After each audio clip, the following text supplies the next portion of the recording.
Nous allons maintenant aborder un sujet très très important pour la suite de la formation, très important aussi pour votre future activité dans le métier de technicien d'études, technicien du bâtiment, technicien supérieur du bâtiment, et ça concerne les principales causes de déperdition, soit les déperditions de chaleur, les fuites de chaleur d'un bâtiment. Voilà.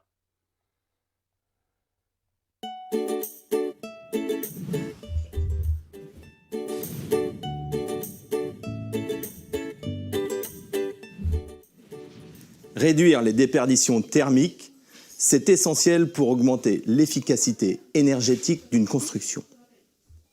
Mais à quoi correspondent vraiment ces déperditions? Et comment les réduire efficacement? Voyons cela ensemble.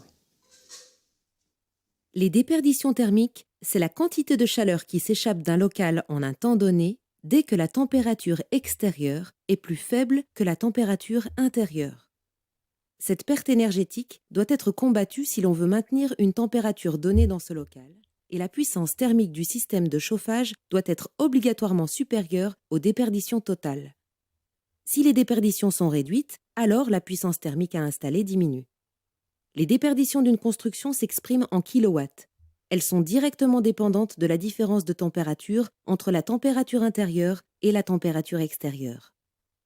La température intérieure est conventionnellement prise à 19 degrés, mais peut être remplacée par la température de consigne choisie par les occupants. La température extérieure est une température conventionnelle appelée température extérieure de référence, qui dépend de la zone climatique et de l'altitude de la construction. Cette température correspond à la limite pour laquelle l'installation pourra garantir le maintien de la température intérieure. On distingue 3 types de déperditions: les déperditions par les surfaces, les déperditions par le renouvellement d'air et les déperditions par les ponts thermiques. Pour réduire les déperditions par les surfaces, il faut isoler les combles, les murs, les sols ou encore opter pour des fenêtres à fort pouvoir isolant. Pour réduire les déperditions par renouvellement d'air, il faut choisir un système de ventilation qui limite l'introduction d'air froid, comme par exemple avec les systèmes hygroréglables ou double flux. Pour réduire les déperditions par pont thermique, des rupteurs de pont thermique doivent être mis en œuvre dans les constructions neuves, et l'isolation par l'extérieur réduit fortement ces pertes dans tous les cas. C'est en réduisant les déperditions thermiques que l'on diminue les besoins de chauffage.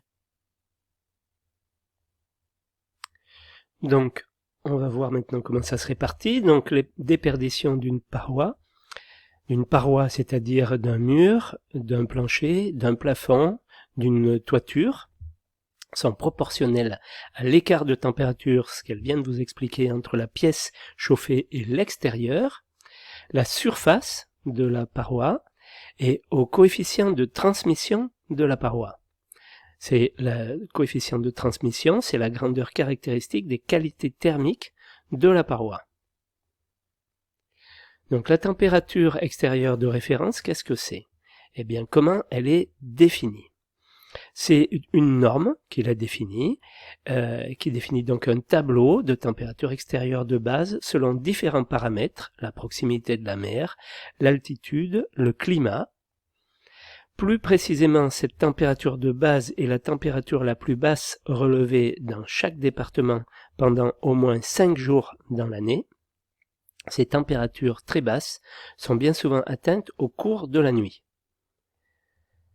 Donc, il y a différentes régions, différentes altitudes. Par exemple, si le logement est situé au Havre dans le 76, l'altitude moyenne au Havre est de 70 mètres, la température de base de l'habitation est donc de -7, donc on est en zone D, la zone D de 0 à 200, on est à -7.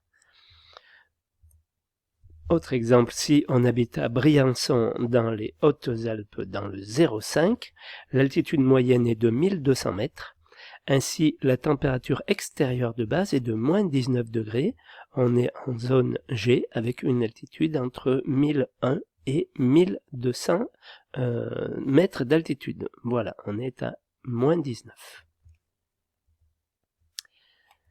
Donc, ce qu'il faut bien comprendre, c'est que c'est pas le froid qui rentre, mais c'est la chaleur qui sort. Voilà, c'est un concept de base à bien comprendre.